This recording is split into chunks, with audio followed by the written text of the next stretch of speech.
Good afternoon, ladies and gentlemen. I'm Stacy Wallach, and first let me thank all of you here and in Great Barrington for coming out on such a gorgeous day. I wish I had the ability to hold the class outdoors. It is really a testament to your love of history that you come indoors today, so thank you. We are going to take a little diversion from the main path of the course based on some comments at the end of the last class. But I want you to trust me that just as the Germans did, we're going to make a left flanking movement and come right back to the course. The comment that sort of caught my attention was how firmly fixed in all of our minds the physical image of Winston Churchill is. The round body, the round head, the stern look. And it occurred to me that while it's absolutely accurate for the last third of his life, it's absolutely totally inaccurate for the first 2/3 of his life. And I thought that as a result, it might be fun to just take a look at him in photographs during the first 2/3 of his life, when far from being round, he was a slender, vigorous athlete. If we take a look at him here, this is everybody's image, the Karsh photograph, where Mr. Karsh allegedly got him to growl by walking up and yanking the cigar out of his mouth. I wonder how accurate that is. But here he is at age 21. He's just graduated from Sandhurst. He is a cornet, a second lieutenant in the 4th Queen's Hussars. And he was, in fact, a superb horseman. Now, there's a lot of misunderstanding about Sandhurst. It's not the same as West Point. West Point, of course, is and has always been a 4-year engineering school. Very, very fine academic institution. Sandhurst was, and always was, an 18-month officer training course. It's now even less than 18 months. There's a world of difference between the two of them. And what's interesting is that Churchill never attended a college or university. The finest orator of the 20th century, and had no university education whatsoever. So if you have a child or grandchild who's a little slow on the academic side, not to worry. There are big future possibilities ahead. It took Churchill 3 tries to get into Sandhurst. And the only way he got in was by going into the cavalry, because they waived the math component for him. His father, by the way, thought he was an absolutely worthless, good-for-nothing lout, and told him in exactly those terms that that's what the father thought of him, which, as you can imagine, did a lot for young Winston's self-esteem. Here he is in his first assignment after graduation from Sandhurst in India, 1895. He's just about to turn 21. Not quite. He's 20 years old in this picture. And I emphasize that he was a superb horseman, as you had to be a hussar, to be a cavalryman. He was also a superb polo player. But the part that we need to keep in mind is he was playing polo actively into his 50s. Now, that is some achievement. So the whole globular picture that you may have in your mind of Mr. Churchill needs to be readjusted. In 1897, he fought in heavy hand-to-hand combat in India's northwest frontier against a Pashtun tribe, a name that should be pretty familiar to all of you from our current difficulties in Afghanistan. And when I say hand to hand, I mean literally hand to hand. You are talking about a form of intense, personal, close-up, face-to-face combat that we don't often see anymore. A year later, he fought with the 21st Lancers. He got his mother to fix this up for him. Remember, his mother was a complete zero as a mother. But once he got 10,000 miles away in India, she shaped up.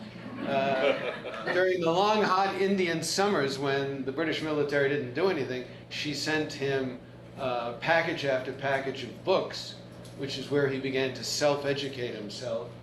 And after he finished fighting up in the north, and there was no further fighting in the north of India, his mother helped him get a transfer to Lord Kitchener's forces at Omdurman in the Sudan. And while this is a painting, it's apparently a pretty accurate depiction of the kind of very close-up combat that he was involved in. This is from the Churchill archives, another painting. It was apparently the last full-blooded British cavalry charge in history, and they got creamed.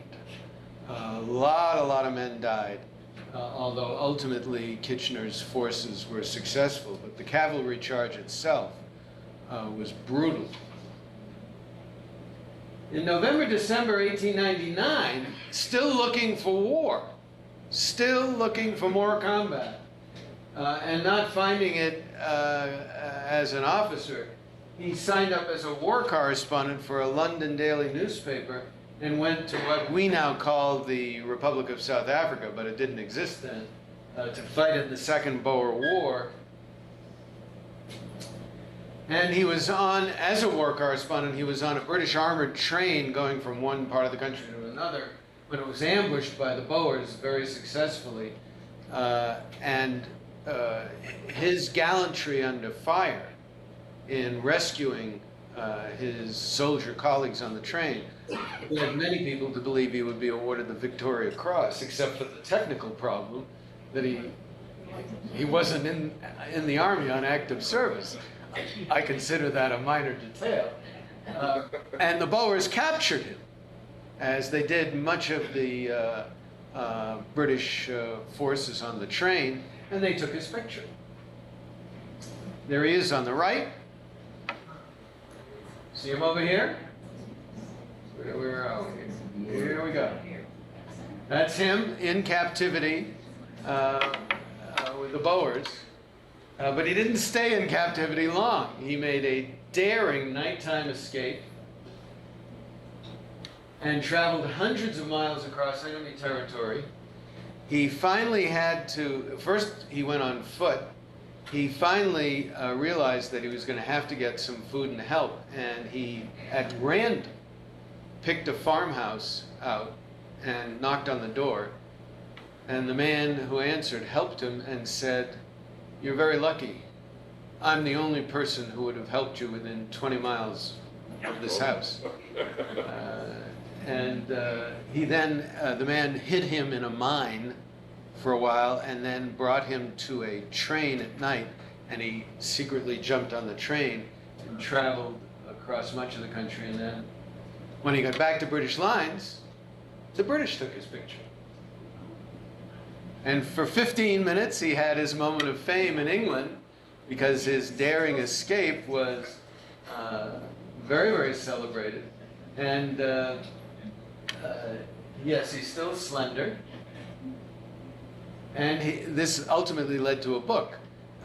Because remember, from last time, he spent, up until he became prime minister, he spent his whole working life working as a journalist, essayist, historian, and scrabbling to make a living. Here he is in 1900, 26 years old, on a book tour for his first book, which was actually about his combat experiences in North India, the Malakand Campaign. And if you look, right here, what you see is a baby. I know 26 is not a baby, but for us, this is a very, very young man with an enormous amount of experience already under his belt. By the end of 1900, he was elected to Parliament. He lost in his first attempt, but again, it was all fixed up with his mother's help. They found him a safe seat, and he got elected, and he would remain in the House of Commons for the bulk of the rest of his life. And here is just the most glorious photograph. He bumped into Clementine in the sense of meeting her at a ball on a receiving line in 1904, but it was a momentary acquaintance. But in 1908, he actually met her and had spent some time with her and immediately fell in love with her, courted her.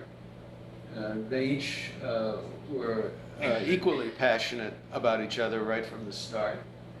And you're going to see in a moment that she's gorgeous in the next photo. She's bigger than he is. She is very athletic, very independent-minded. This is still a very slender young man, but he's, I think, 11 years older than she is. Take a look at, oh, I have to give you this first. I'll read this to you. This is Winston Churchill writing to Clementine's mother because her father had died the year before. My dear Lady Blanche Hozier, Clementine will be my ambassador today. I have asked her to marry me, and we both ask you to give your consent and your blessing. You have known my family for so many years that there is no need to say very much in this letter. I am not rich, nor powerfully established, but your daughter loves me, and with that love I feel strong enough to assume this great and sacred responsibility. And I think I can make her happy and give her a station and career worthy of her beauty and her virtues. With sincere affection, yours ever, Winston Churchill. He did. He did make her happy. Here she is in 1915 at the age of 30. Just gorgeous. Their long marriage was marked by fidelity, affection, political partnership, and by 5 children. And I want to say a word about that. My own theory is that many, many good marriages are modeled on one or the other of the parents' marriage or someone else's marriage. You don't just build a long and a happy marriage out of thin air. You need a model. Now, if you'll remember from last week, Winston's parents did not provide the model. Just forget about that. So, since I knew nothing about it, I said, well, you know, Clementine Hozier's parents must have been the model. Hozier himself was a baronet born into the aristocracy, well-to-do.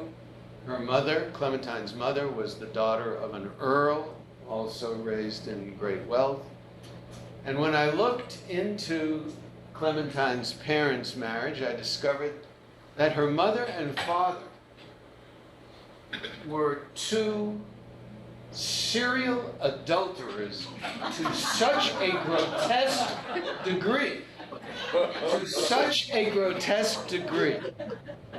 that no one knows who Clementine's father really was. She had 3 major biographers. One biographer, the so-called official biographer, because one of her children cooperated with her, it's a lady biographer, believes that she is established from medical evidence to a medical certainty that Clementine's father was sterile and that none of the Hozier children are his.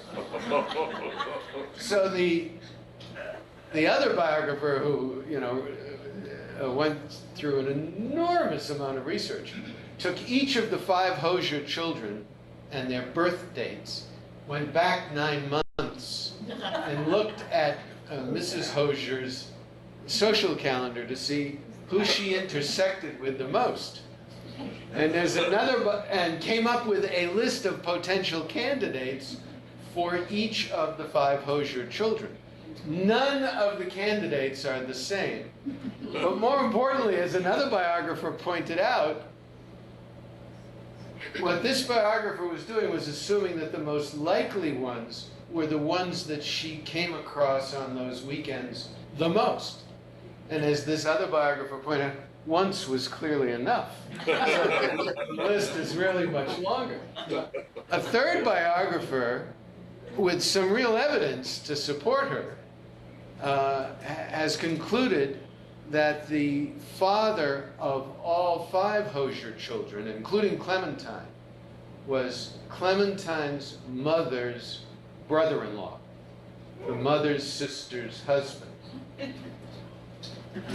I will simply say this. My theory about using the parents' marriage as a model goes out the window. We can move right on. And yet, given especially the enormous stresses and strains that the 2 of them lived through, far beyond anything that I, in my life, ever had to live through, or that most of us would have to live through. I mean, just gargantuan stresses and strains. Their marriage is perhaps the single most important thing he achieved. Yes, it's fine to be Prime Minister of England, but it's another thing to build a 60 or 70-year marriage. This has nothing to do with anything. I just love this picture. This is Winston in 1908, campaigning for his re-election to the House of Commons. And the reason I love it so much is it shows you what campaigning was like in a democracy before radio, television, and before public, what do you call it, PAs? Yes? I see that's the Shambles on the right. Said the old Shambles. That's an old pub there, Yes. just south of Market Street and Corporation Street in Manchester, which is still there. It's still there. It's 300 years old. It is half timbered, that's legit. And you know, wouldn't it be wonderful if we could convene the next class of this course? Right there, right? Is that? But this is just so amazing. He has no PA system, and look how far away the crowd stretches. I mean, it's just remarkable. I just love this photograph. And here he is in 1910 with his great mentor, the liberal lion, Lloyd George, the man who really made Churchill into a national figure, put him in the cabinet before the war, and set him up. The Churchill in the photograph is 36 years old, and as I say, he was playing polo into his 50s. Yes, sir? I'm sure you know the story about Winston. He was older and heavier at a dinner party with a woman. No? Yes? Well, the woman said to Winston, you should stop drinking and eating so much. You're going to get heavier and heavier. Now, people didn't know that Winston spoke Yiddish. And he said, my dear, in 2 months, I can be 30 pounds lighter, but you will still always be in this kite.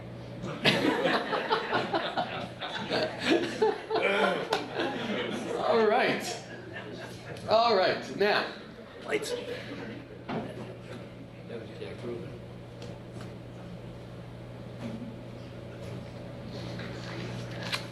Now, I want you all to join me in this flanking turn we're going to make. We spoke last week about how devastating World War I was. And I'm going to pick up there because what I want to talk about, just as our view of Churchill and his rotundity needs some adjustment, in fact, a lot of adjustment, I think our view of Chamberlain at Munich in 1938 needs some adjustment. And I'd like you to use a metaphor, think of him as playing poker with Hitler. And not only does Chamberlain know that he has a very weak hand, Hitler knows what's in his hand and how weak it is. And he knows that Hitler knows. And Hitler had a very strong hand. The reason that I spoke at some length about how devastating World War I was, and a gentleman reminded me that not only should we focus on the statistics of killed and wounded, which are overwhelmingly large and horrific, but also on the what we now call post-traumatic stress, the shell shock, however you want to define it, the continuing mental distress that the war caused both for soldiers and civilians, for the families of survivors. It was devastating, and you need to understand that the result of that was a widespread horror against war that was exacerbated by the following aspect of it, that particularly developed over the 20 years. It got stronger over the 20 years from 1918 to 1938. And that is how totally pointless World War I was. We have not lived, even with some of our stupidest wars, we have not lived through anything like the size of World War I, where at the end of the war you look and you say, it was pointless, it was stupid. And the sense of how stupid it was went across all of Europe and much of America. The isolationists in America weren't isolationists because they hated foreigners. They hated the idea of being involved in gargantuan, bloody, pointless conflicts. And along with that was a feeling that the military of almost all of these countries, leave America aside, but certainly the European, British military, were stupid. And guess what? Most of them were. They ranged from incompetent to stupid. You know, sending guys over the top at machine guns with nothing but an Enfield rifle. All right, I could see doing it once, but doing it 50 times? Come on. You've got to understand the depth of anti-war feeling that developed out of World War I and expanded over the course of the 20s and 30s. In addition, the rise of the Soviet Union as an allegedly communist state. There were aspects of communism, but of course it wasn't. I mean, if you want to see communism, you go to the kibbutz in Israel in the 1930s and 40s and 50s. What it was a form of state tyranny under Stalin. But the rise of the Soviet Union, and especially the vigor that it seemed to show in the 1930s, and its international expansion desire, expressed in the Comintern, where at least publicly they, believed that the Soviets believed that they would have communist revolutions all over the world, scared the living daylights out of people. And one of the things that's very hard for me to constantly keep in mind is that for many, many liberal, well-educated, politically sophisticated people in Europe and England and the United States, as they looked across the world in the 1930s, the Bolsheviks looked like the bigger danger than Hitler. Hitler seemed totally focused on gathering the German-speaking peoples in Central Europe together. He did not talk about world domination. The Soviets did. And they were big. And they were very, very vigorous. So an awful lot of people saw Hitler's expressed and vehemently expressed anti-communist ideology as a very useful buffer against this scary communism, I put the word communism in quotes, of the Soviet Union. Hitler didn't look quite so dangerous to many people of property as Stalin did. Because if you were a property owner, and by property owner, I mean you own your house, right? You own your car. And then every level above that. If you owned any property at all, Hitler wasn't saying he was going to take it away from you. Stalin was. So many, many people thought that, a pox on both their houses, but let Hitler be a bulwark against the international expansion of communism. There were some more factors that played into the cards in Chamberlain's hand. Coming out of World War I in the 20s, the idea grew up in Great Britain, and some other places as well, but really in Great Britain, that Great Britain should be better prepared for future wars, but not waste huge amounts of money on wars that weren't going to happen. And they were particularly looking back at the naval arms race with Germany in the first 10 or 12 years of the 20th century, where both sides had spent a huge amount of money building warships that ultimately in World War I turned out to be not particularly important in the outcome of the war. So what developed was a thought that in Britain, that what we need to do is each year take a 10-year look ahead at whether a general war is likely in the next 10 years. If it is, we need to prepare for that future war based on what we think are going to be the necessary armaments for the future, not based on the past. But if we look forward, and there doesn't appear to be the likelihood over the next 10 years of a general European war, we don't have to spend a lot of money on armaments. And that program actually became part of the British government's approach. And the Chancellor of the Exchequer, who is more than the Secretary of the Treasury in the United States, much more. He is the second most important person in the British government. While it's true that he's in charge of the Treasury, he's in charge of much more. And between 1925 and June of 1929, there was a British Chancellor of the Exchequer who each year looked ahead the 10 years and concluded that there was no likelihood of a general European war for that next 10-year period, from 25 to 35, from 26 to 36, et cetera, from 29 to 39.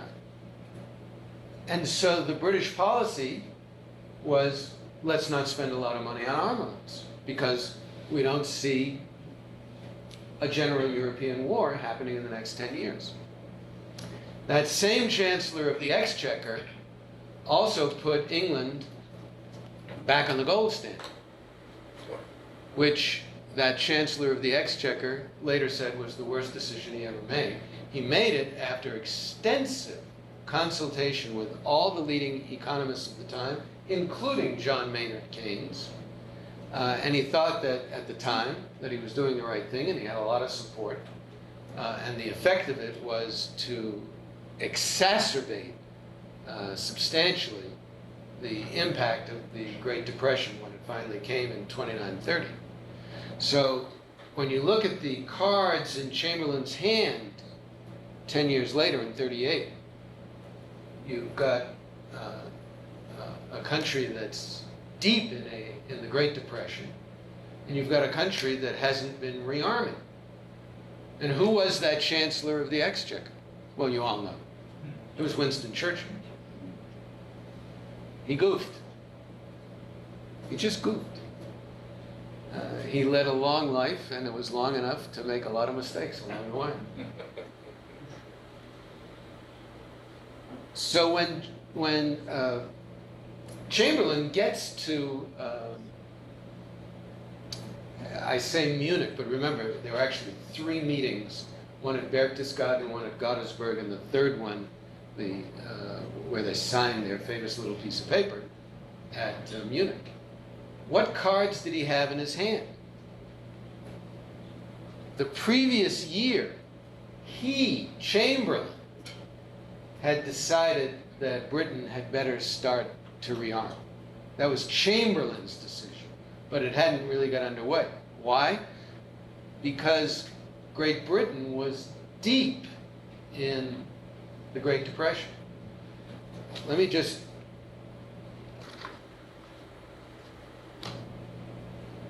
see if, hold on a second, don't do it yet. Yeah, let's put the next slide up. Okay. Thank you. This is changes in economic indicators in the US, Great Britain, France, and Germany between 29 and 32, 1929 and 32. Industrial production, down 46% in the US, down 23% in Great Britain, 24% in France, 41% in Germany. Wholesale prices down by 1/3 across the board. Foreign trade, down 70% in the United States, 60% in Great Britain, 54% in France, 61% in Germany. And then the bottom line, unemployment, up 607% in the US, 129% in Great Britain, 214% in France, 232% in Germany.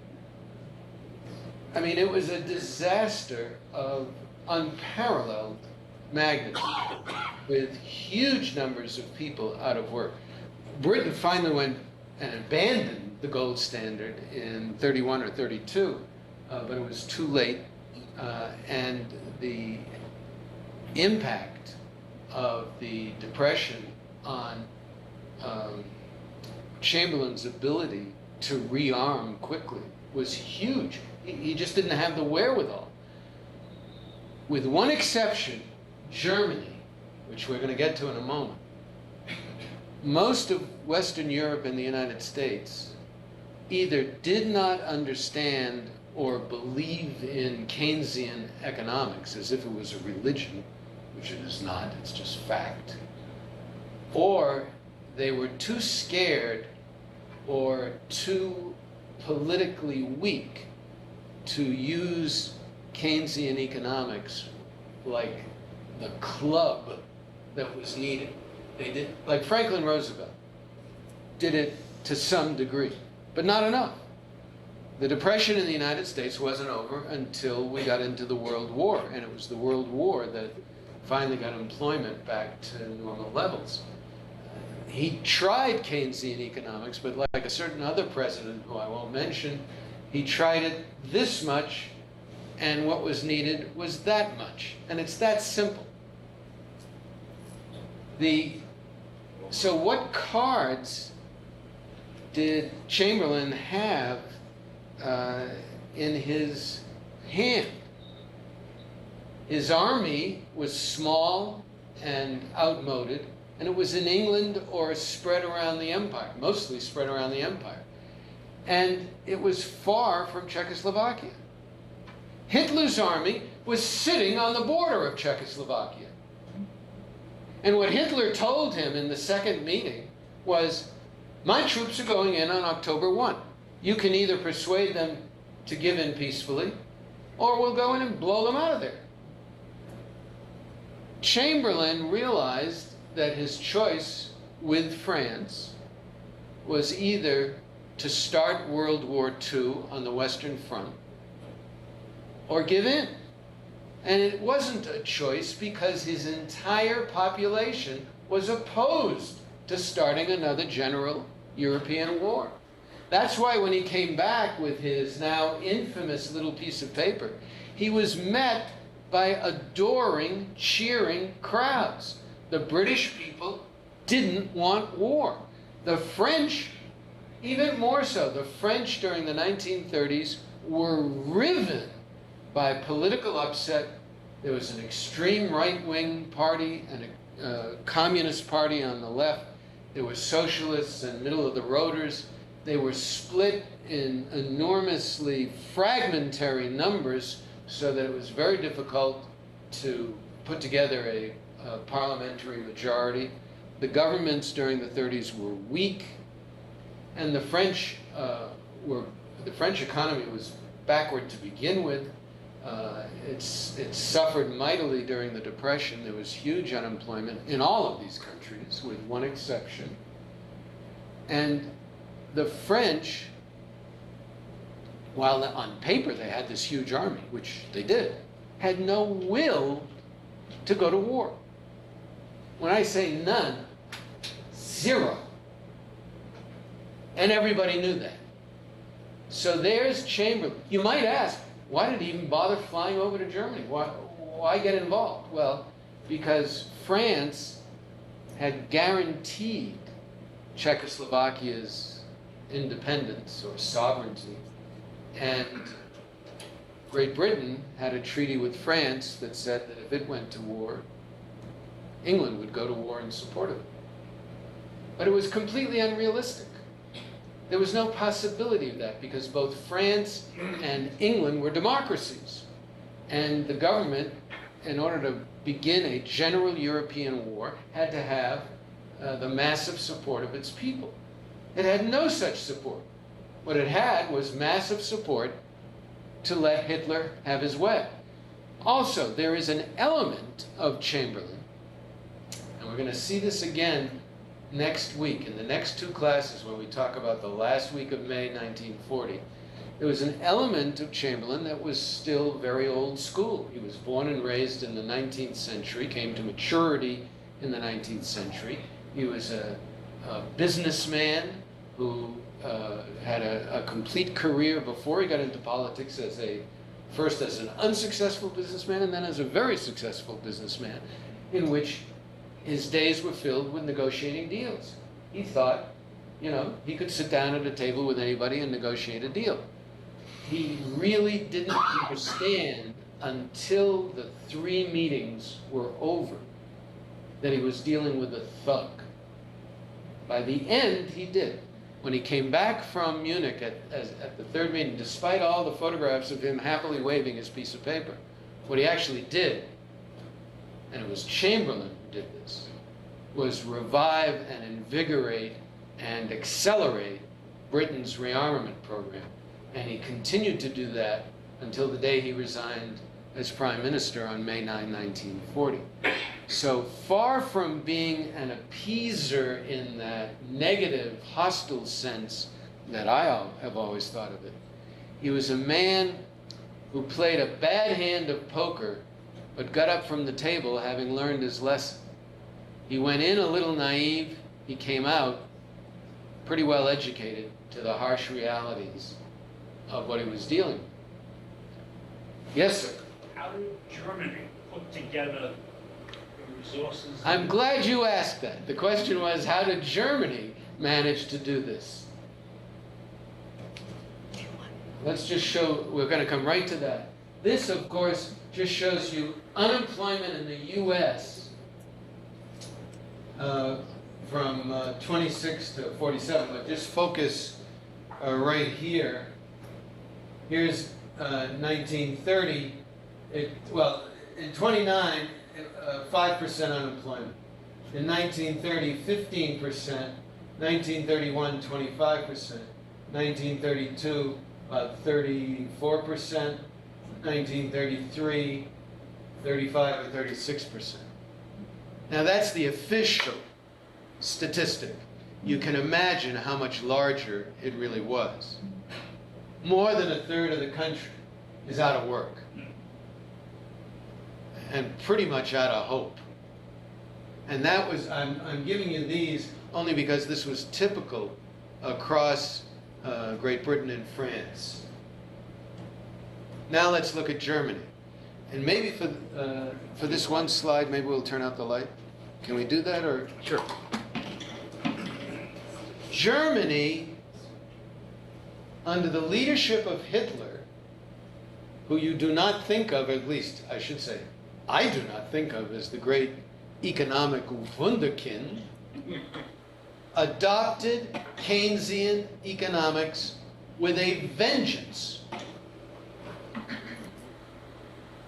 Here's 1930 and 1932, their equivalent of the gross national product. This is before Hitler comes to power. Hitler came to power in January 1933. This is the result of the Great Depression in Germany under the Weimar Republic. They were devastated, right? And then Hitler came to power, and the economy soared. Unemployment by the end of 33 had vanished. They were importing workers. They were so short of workers. Unemployment was literally close to zero. The reason for it is very simple. The Weimar Republic, in its last year of existence, had come up with the idea of what we in the United States 20 years later would call the interstate highway system. They called it the Autobahn. But they had just come up with the idea. Hitler took the idea, borrowed money, and spent it building the Autobahn all across Germany. Floated bonds, built railroads, bridges, waterways, large public works, spent a fortune, much of it on borrowed money, to reach full employment, and did it with amazing rapidity. He also forced money and investment by politics and statute into the German automobile industry, so that there was huge employment in the industry itself. Hang on just a second. And of course, people had jobs so they could buy the cars. There were other industries that were favored where there was enormous expansion, and particularly in these years here, up until 36, right here, it was largely civilian. The big changeover to a heavy focus on military rearmament started in 36. Hitler also focused heavily on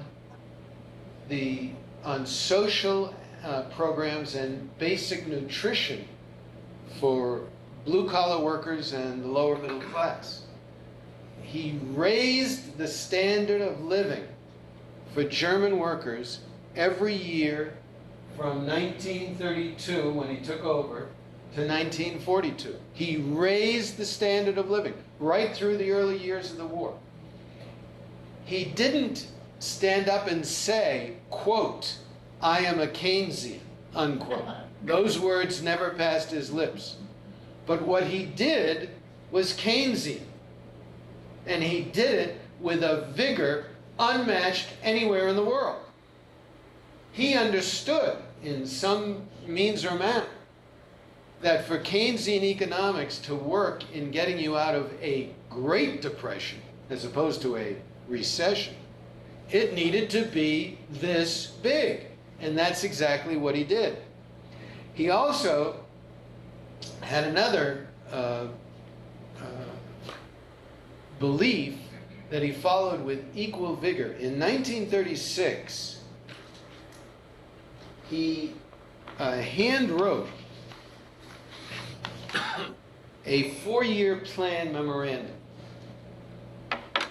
And it's a number of leading historians, I'm particularly talking about Richard Overy, O-V-E-R-Y, have pointed out that Hitler had a thing, a mania or a paranoia, or maybe just a very smart insight, into not writing things down. Hitler didn't write very much down. He didn't sign a lot of stuff. But he hand wrote out this 4-year plan memorandum. At the Nuremberg trials, they used it to prove that in 1936 he had decided upon an aggressive war of expansion, because that was one of the war crimes that the Nuremberg trials had created, and this memorandum was used for that purpose. He did say that his direction to Hermann Göring, who he made his Minister of Economics, was to prepare for full all-out war in 4 years from 1936. You could argue that he was just saying, be prepared. But the key is that also in this memorandum, he had a notion which has a technical term which I never heard of, called autarky, A-U-T-A-R-K-Y, which means that ideally the German economy, or whatever economy autarky applies to, should be independent of imports from any other country. You might have imports, but for all of its essential goods and services and national needs, it would produce everything internally. And he learned over the next few years that it was impossible to have pure autarky, because Germany didn't have every resource it needed. But he tried very hard over the next 4 years to establish economic relations, particularly with nations in Eastern and Southeastern Europe, where they would send him things that he needed, but they would be more dependent on Germany than the other way around. They would send him raw materials, and he would send them back manufactured goods. And indeed, there are a number of countries in Southeastern Europe that by 1940 had more than 50% of their foreign trade with Germany. He also developed programs inside Germany to make his country more self-sufficient. He was particularly concerned about oil. And then, and I'll come to you in just a second, and then, because as he became more and more sophisticated about the limits of autarky as a practical matter, at least with Germany,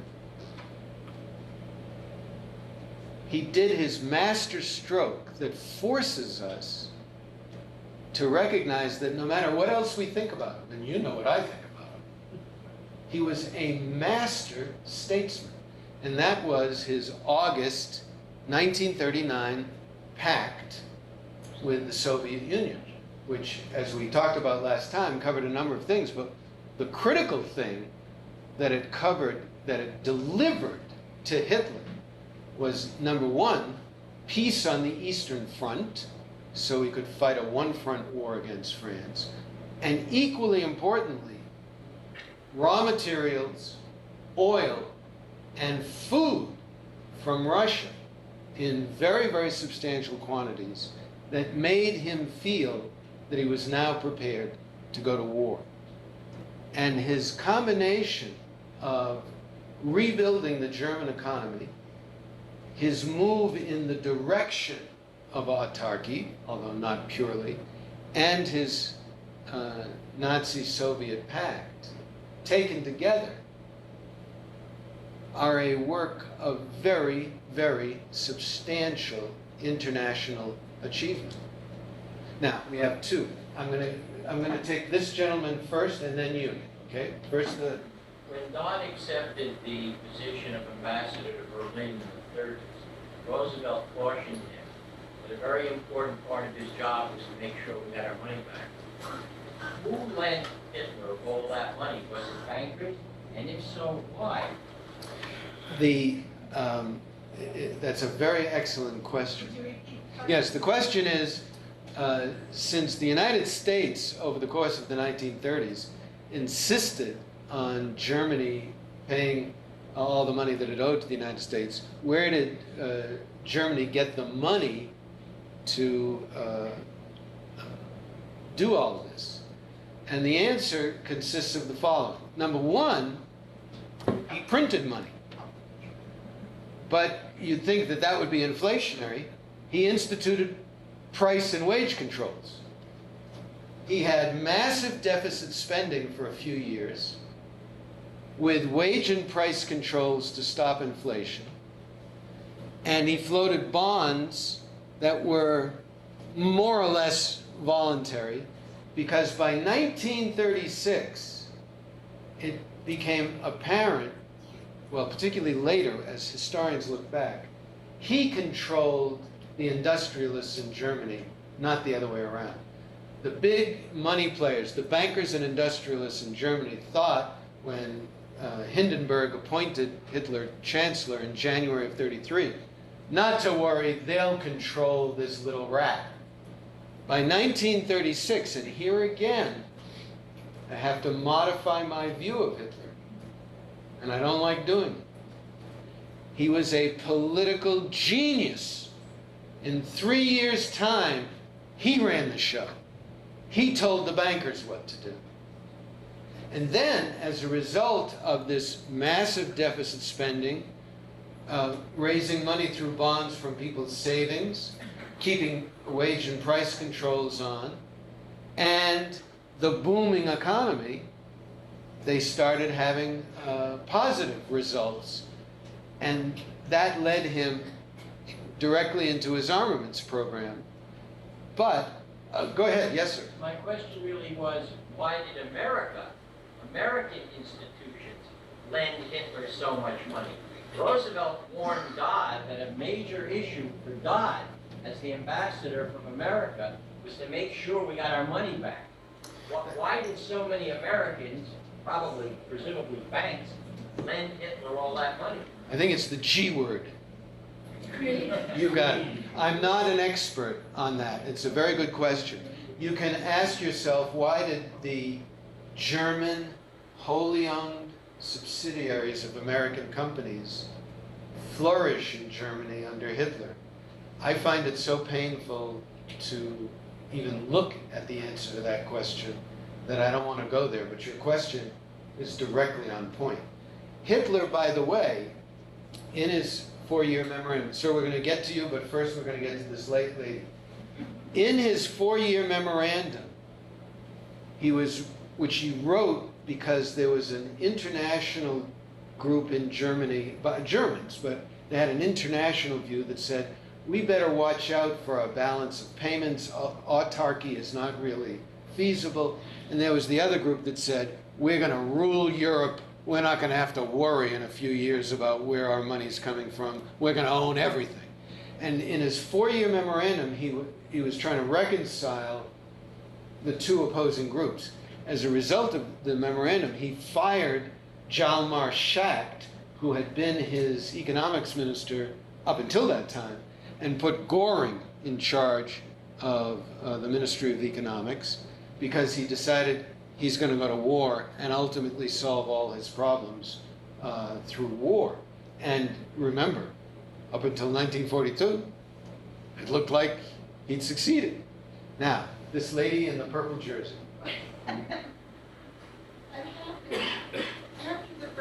After the Versailles Treaty, Germany had to pay huge reparations. I don't understand what happened to these reparations. I'll tell you. All right, wait. Oh, go ahead. Because on my way here, NPR had a very interesting conversation, and they were talking about the situation in Europe now, and the dangers that are inherent in things of what happened in France and what is happening in so many of these European, where austerity breeds anger, what comes down to. And I was interested in the parallels, that graph on employment in 600. The short answer is that I'm not an economics expert. But I will say this. The part that I can tell you about is this. Germans in general the Nazis in particular, and a number of historians who should have known better, all said afterwards, after World War II was all over, oh, it was terrible. The reparations under the Versailles Treaty were gargantuan. It was too much. We made a mistake. We drove Germany into Hitler's arms. That is baloney. 100% baloney. Economists have looked at it and said they were heavy, but they were perfectly doable, particularly once Hitler came to power. The German economy of the 1930s was perfectly capable of paying the reparations back. But here's the more important point. The Allies, the Entente, the Allies of World War I, cut down the reparations 3 times over the course of the 20s and 30s. The Germans never had to pay back all the reparations. Yes, sir. What I would like to make is the hyperinflation. They just kept printing money and photographs of the Germans carrying their money in a wheelbarrow in white loaf bread. Yes, in the 20s. In the 20s, before Hitler. That didn't occur under Hitler. Hitler, I hate to say this, he was an economic genius. You take Stanley Baldwin and Chamberlain. You know, Stanley Baldwin, for the first part of the 30s, was the prime minister. Chamberlain was the chancellor of the exchequer. You take the French, you take Roosevelt. They just didn't do as well. Hitler did much, much better. Of course, his goals were not goals that we shared, but he did an amazing turnaround for the German economy. And had he not decided to turn it to war, he could have restored an economic equilibrium if that had been his interest. In his 4-year memorandum, he talks about the Jalmar Schacht group that wanted to devote itself after 36 to restoring a new level of economic health and a balanced economy. And he said, normally, that's true, but there are times in a nation's history when it's more important to achieve the national goal. And that means we can't have a nice economic balance. I'll come to you in a minute. I want to read you exactly what he said, because this is so critical. These are Hitler's own words. Since the outbreak of the French Revolution, the world has been moving with ever-increasing speed toward a new conflict, the most extreme solution of which is called Bolshevism, whose essence and aim, however, are solely the elimination of those strata of mankind which have hitherto provided the leadership of the world, and their replacement, that leadership strata's replacement, by worldwide Jewry. No state will be able to withdraw or even remain at a distance from this historic conflict. It is not the aim of this memorandum to prophesy the time when the untenable situation in Europe will become an open crisis. I only want in these lines to set down my conviction that this crisis cannot and will not fail to arrive, and that it is Germany's duty to secure her own existence by every means in face of this catastrophe, and to protect herself against it, and that from this compulsion there arises a series of conclusions relating to the most important tasks that our people have ever been set. And then he goes on to give a direction to Goring that in 4 years' time, you have to have this country ready for an all-out war. Yes, sir? The bonds that Roosevelt wanted Dodd to try to get repaid were debts prior to the end of the First World War. Those bonds were long-term bonds. Bankers and other people were willing to purchase German bonds because the economy was good before the Depression. Once the Depression came, for obvious reasons, German industry could not, and the country could not repay those bonds. And the bankers, the so-called bankers in the United States, wanted those bonds repaid. Roosevelt was conscious of that, and he wanted Dodd to press the Germans, Hitler, to repay the money that they owed. I hear you. I want to get back on track because we're running out of time. Can we go back, Bob, to... Yes,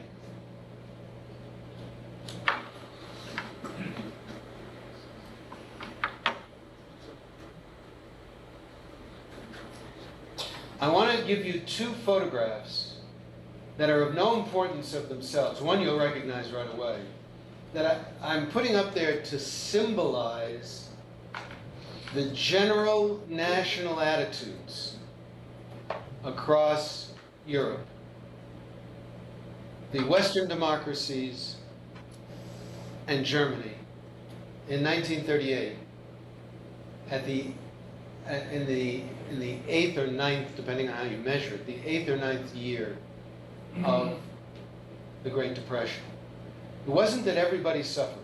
There were people who sailed through the Great Depression. But if you looked across the country as a whole, I mean, where you have massive, massive unemployment and then despair. The first photograph is a symbol of the Western democracy's inner spirit. The great Dorothea Lange photograph, 1936. Yes, there were Americans. Look, IBM was founded in 1933, right? There was good stuff happening. I use this merely as a symbol of the desolation that covered much of the working peoples of France and England and the United States. And that same year, a photograph from Germany of Nazi teenagers going to music camp. Of no importance by itself, but absolutely symbolic in my mind of the different attitude that Hitler and his minions had created. It pains me to admit that Hitler did anything worth talking about, but the truth is, he did some extraordinary things. So I come back to the great appeaser. Was he some sort of sniveling coward, which is how I always thought of him? Or was he a statesman from a democracy playing poker with a very weak hand against a Nazi thug dictator whose army was sitting on the Czech border with instructions to go? Now, I realize that's a loaded question. So if someone would like to stand up and say, no, he was really a sniveling coward, be my guest. But what I'm trying to also illustrate beside the actual history is how critical it is for us to rethink and rethink some of the notions that we take most for granted. Because in the last class of this course, and I'll be calling by name, so you guys better be ready. I will be talking about Vietnam and especially the first war against Iraq by Bush Sr. and the second war against Iraq by Bush Jr. Yes, sir. Two things. Someone asked, how did the German government do this during that depression? During our depression, we built the George Washington Bridge, the Golden Gate Bridge, the Hoover Dam, the Tennessee Valley Authority. Yes. But But wait, hold your second thought. I agree that that was wonderful. But if you were unemployed, it wasn't enough. We had a little upward blip in 37, 38, and Roosevelt cut back thinking, oh, all right, it's all. We didn't do enough. We did magnificent things. The Tennessee Valley Authority, spectacular. the Supreme Court. Right? The NRA went down the tubes, but even with that, we did wonderful things, but we didn't do enough. Look at my hands. We did this much. We needed to do that much. Another point, with Churchill, not luckily, but maybe for he was, at the end of World War I, he was first worthy advocate. And he converted the British ships to run on oil rather than coal. And therefore, the armistice, the British were very important in adapting or protecting Iran, Iraq, and Saudi Arabia. And the only oil really the fascists had during the war with Romania, which we bombed, and they made synthetic oil. Correct. Correct. So I want you to think about this. And think about the facts. The fact is, he tried and failed to prevent the German dismemberment of Czechoslovakia. Whether he should have even tried, you can make up your own mind. The fact is, he tried and he failed.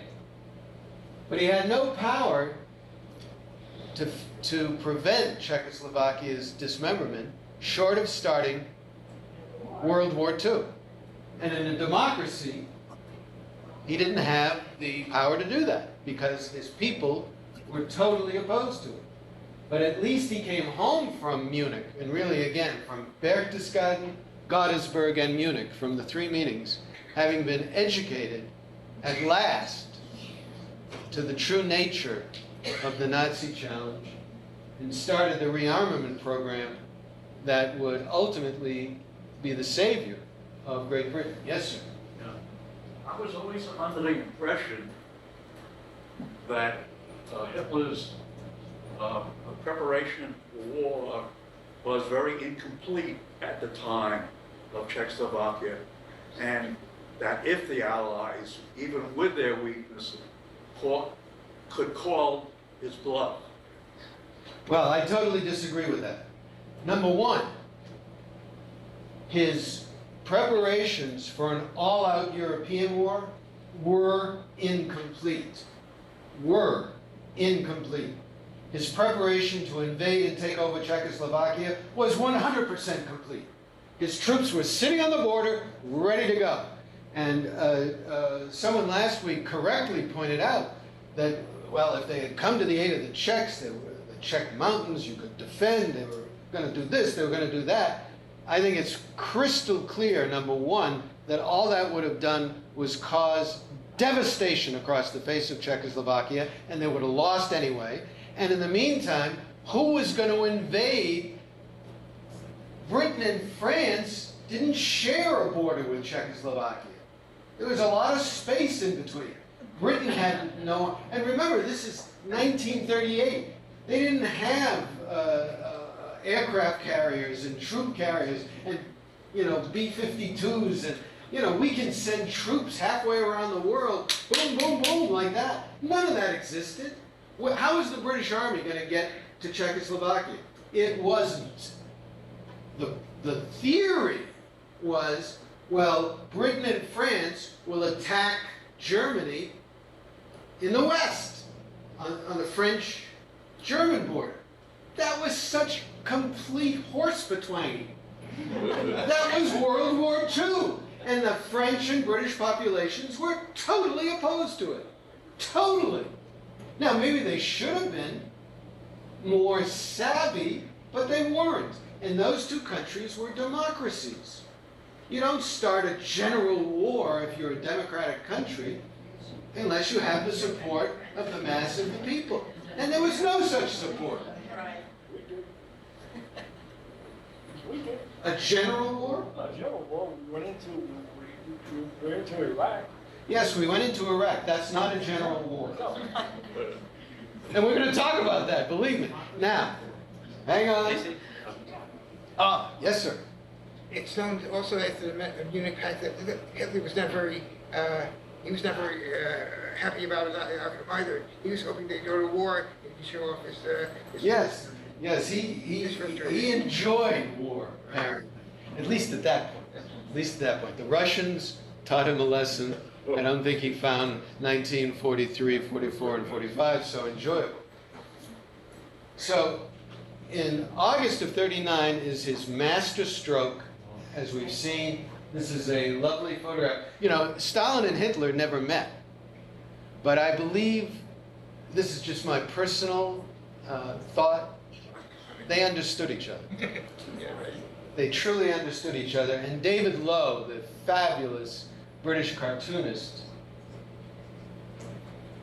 let's see. Everybody can read that? We've done this, we all know. Here's David Lowe. Hitler saying, "Oh, the scum of the earth, I believe," and Stalin replying, "Oh yes, the bloody assassin of the workers, I presume." And he has a series of just utterly vicious cartoons making fun of these two, but most of all maybe Mussolini. Poor Mussolini really took it in the neck from David Lowe, never really recovered his reputation.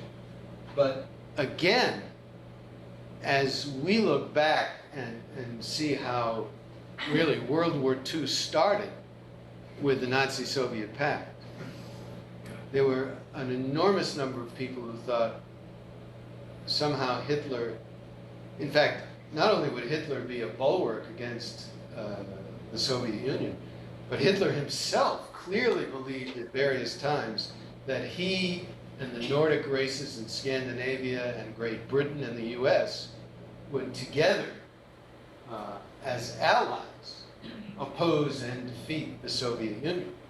And probably the greatest disappointment of his career as a statesman was that that never came to pass. What came to pass, of course, on September 1, 1939, as we saw last week, was blitzkrieg in Poland. And as a direct result, within days after the war occurring, Chamberlain, this great appeaser, brought Churchill into the War Cabinet in September 1939 as First Lord of the Admiralty again. This is one of the few pictures that I could find of them together, and I think it's really quite a remarkable picture. I hate to say this because you know how much I love Churchill. His performance in the War Cabinet over the first 8 months, from September to through April, we're not going to go into it in detail, was pretty spotty, pretty erratic. He did not prove himself a great war strategist, and Chamberlain took the blame for it. And ultimately on May 9, having suffered a series of no-confidence votes in the House of Commons, where a great number of Conservative Party backbenchers abandoned him in a series of 3 votes where more and more fell away each time. On May 9, he resigned, Chamberlain resigned, and met with the 2 most likely candidates, Churchill and Halifax. This is the British War Cabinet during that 8-month period. I can't tell you all of the names, and it doesn't matter, but, well, obviously here's Chamberlain, and you know who this is.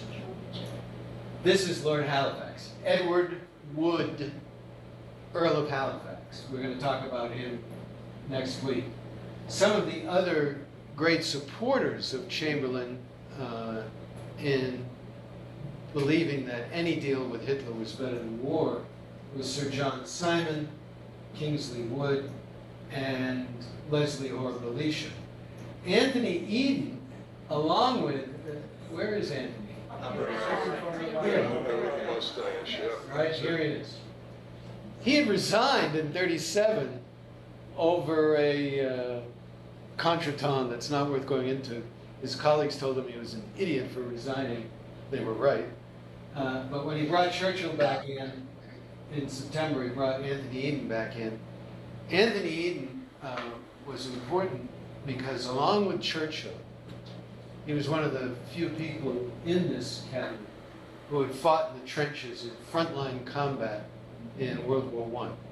Remember when Churchill screwed up the whole Dardanelles campaign and there was the disaster at Gallipoli, he resigned as First Lord of the Admiralty, got himself appointed as a lieutenant colonel of a combat battalion, and joined his troops in the front lines. And when I say the front lines, I mean blow the whistle, over the top, charge the machine guns, that kind. He was 40 years old, and you'll forgive me for saying he was in fighting trim. I mean, his service on the front lines in World War II, I'm talking about Churchill, was amazing. Eden fought for, I think, 3 or 4 years, 3.5 years in the front lines. 2 of his brothers were killed. It's a miracle he wasn't killed because it was absolutely frontline combat. So,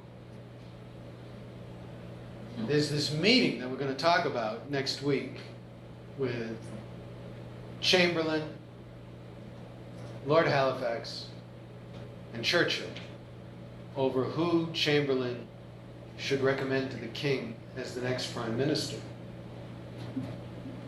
He recommends Churchill after Halifax says, I'm not in the House of Commons, I'm in the House of Lords.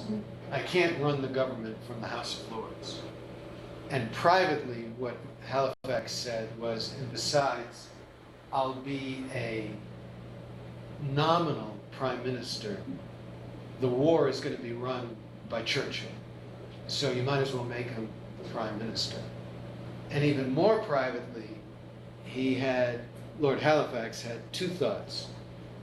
Number one, that if anybody could pull Great Britain out of the hole that it was in, it was Churchill.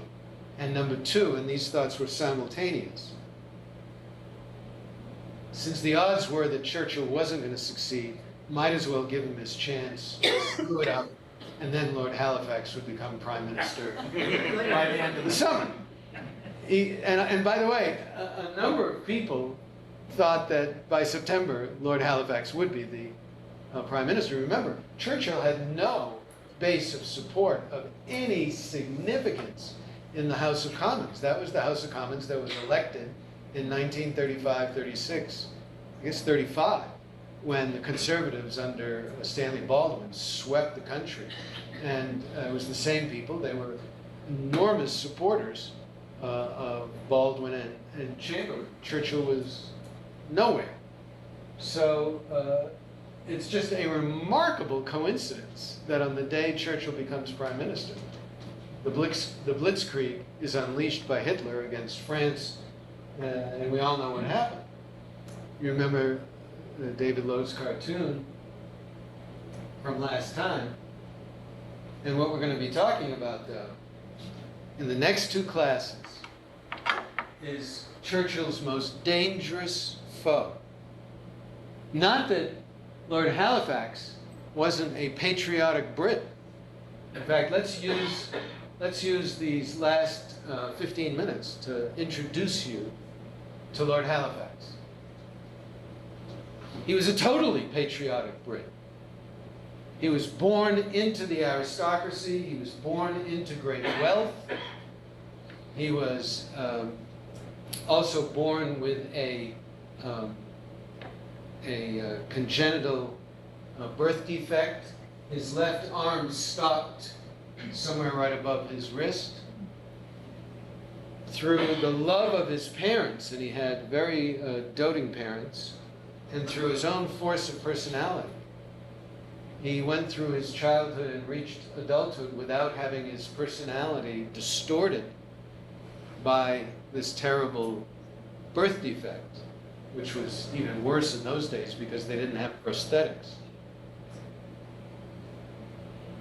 He was an athlete who disciplined himself to become a great horseman, and one of the great passions of his life was fox hunting, because he didn't actually have to shoot anything, he just had to ride, and he could ride one-handed.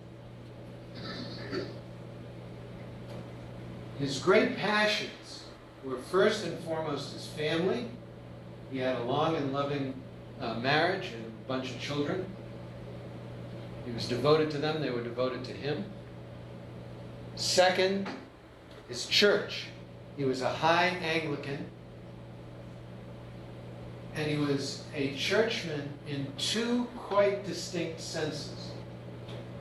First of all, he was personally very, very religious.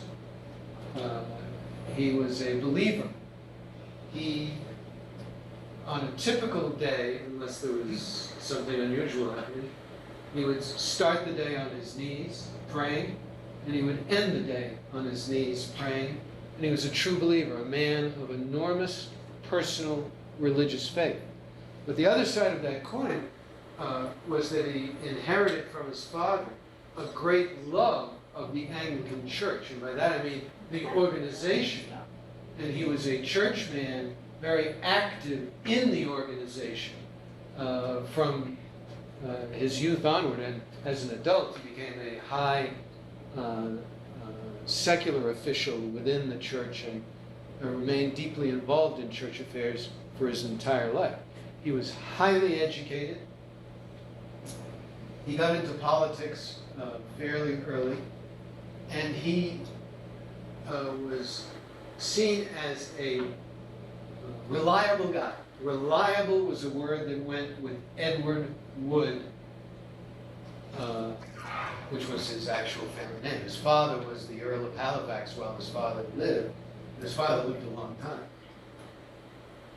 So he was brought into British governments quite early as minister of this and minister of that. And he did very well. And most of all, people learned to trust him. He was a man regarded as a man of enormous integrity. And he rose up, never having accomplished any spectacular thing, but always reliable. Get the job done. Edward Wood got the job done. And finally, having risen level by level by level, in 1925, they decided to make him the Viceroy of India. And that was no small thing. The life of a Viceroy of India was more royal and luxurious and filled with pageant and display than the King and Queen of England, even though they reported to the British government. The Viceroy was an appointee of the British government, but the life was a life of unparalleled wealth and magnificence. Because of his great personal discipline and integrity, he and his wife managed to spend the 5 years in India not being swept away. Let me be honest. If it had been me, I would have been swept away. No question about it. What he did, and it was extremely painful, and it made an enemy of Winston Churchill for him, was he started negotiations with the Indian Congress Party and separate and simultaneously with Gandhi. Separate and simultaneously with Gandhi, to start to move the process by which India would change from a colony to a dominion to independence.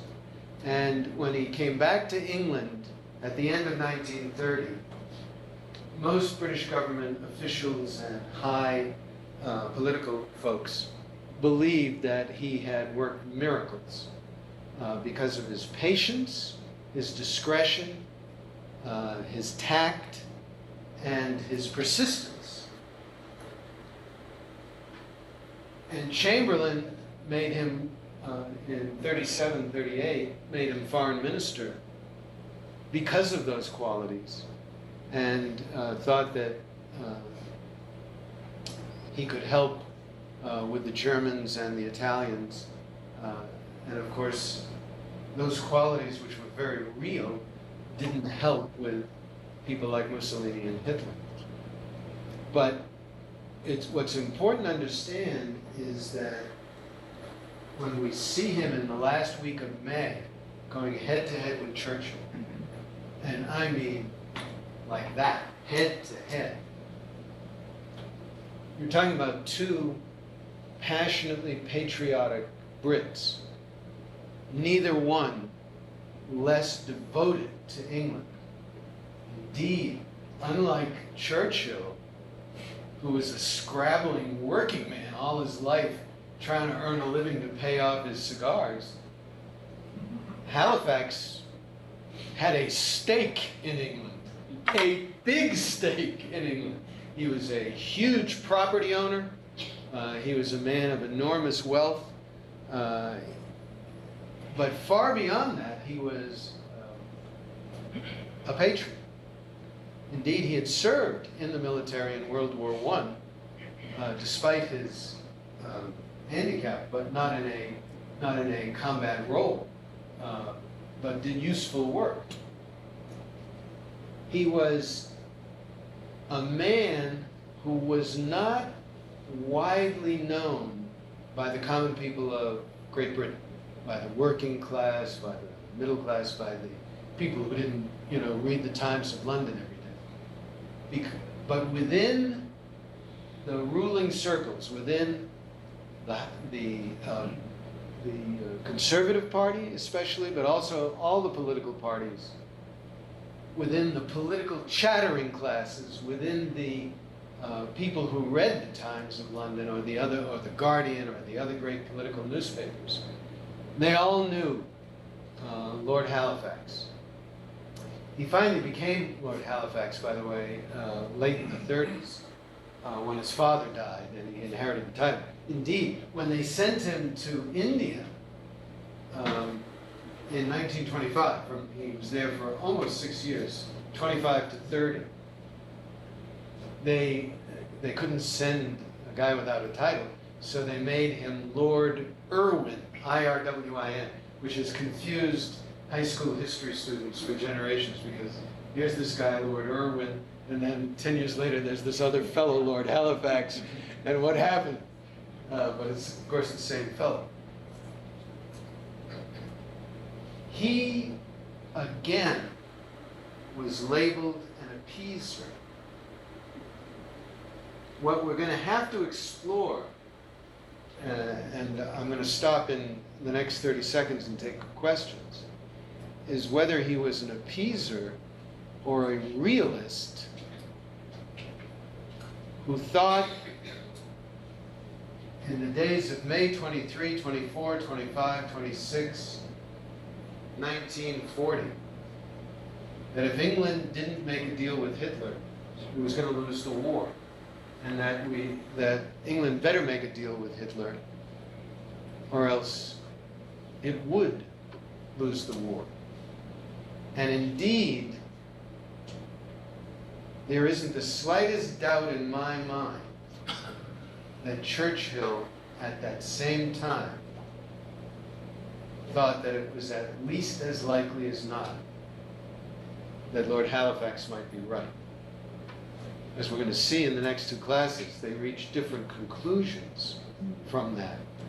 But there is no doubt that these folks, these very sophisticated people at the top of the government, in the inner war cabinet, thought that England was right on the edge of the precipice.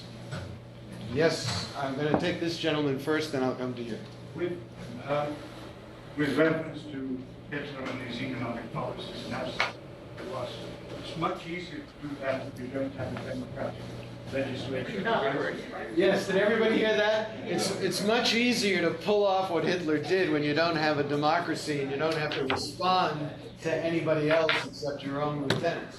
You are so right. When you rule by fear, it's much easier to do what you think hasn't been done. And that's what the Wallach. Yes, and that's why Churchill said that democracy was the worst possible form of government except for every other form. Very messy, our democracy. This gentleman right here. Along comes Rudolf Hess. I think he was involved in this. Also, people, when Hitler put it down, he wasn't really on a peace mission. I think he was sent over there. Hitler was going to meet with people, as you mentioned, Lord Halifax. You were right, of that persuasion. We didn't believe that England may lose the war, and they were going to work something out. I think in the meantime, the other group intercepted their communication and grabbed as before he could do anything. Yes, you're just for the benefit of everybody else, you're talking about Rudolf Hess, who up until that time had been one of his closest lieutenants. Right. I have to say that I was not consulted about the demise of Rudolf Hess. But I think that Rudolf Hess's bizarre flight to Great Britain may in fact, in some manner or means, have reflected either Hitler's then view or at least his earlier view that sooner or later, as I read to you from his 4-year plan memorandum, that sooner or later Germany, Scandinavia, Great Britain, and the United States would have to join to face off and destroy the Soviet menace. And the disappointment that he suffered in that regard was very, very real. He never understood that the bulk of the Western democracies saw him as just as evil as Stalin. Then, of course, he made his fateful error in June of 1941 when he invaded the Soviet Union. More questions? Time for one more. All right, maybe it's time to get outside and enjoy the rest of the day. Thank you.